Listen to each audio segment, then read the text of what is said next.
Kalika recording studio Raja सुंदरसा DJ Amit Tiwari Aphar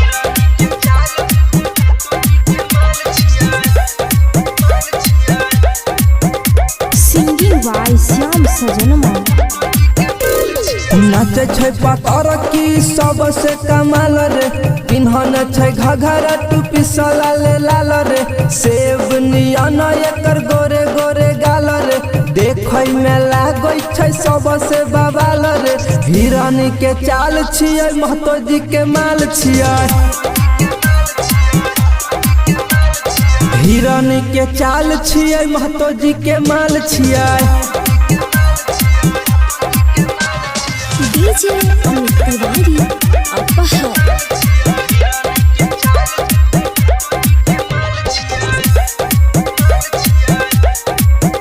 singing by Shyam सजनमा पतरी कमरिया हिलाबै जोर से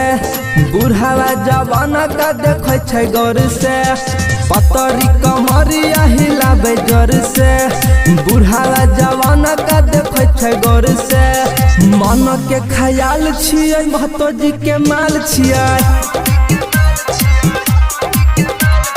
मन के ख्याल छियै महतो जी के माल छियै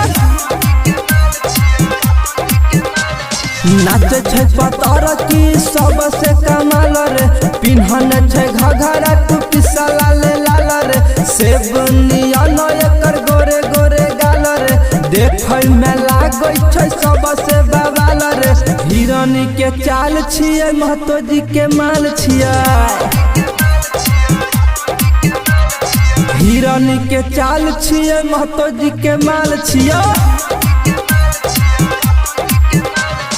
DJ Amit Tiwari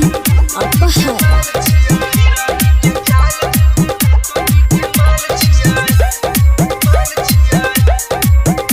singing by Shyam सजनमा चढ़ल जवानी उड़ाबै छै होश एकरा में पता नहीं केतना छै जोश चढ़ल जवानी उड़ाबै छै होश एकरा में पता नहीं केतना छै जोश बिगाड़े वाली हाल छियै श्याम जी के माल छियै हिरन के चाल छियै महतो जी के माल छियै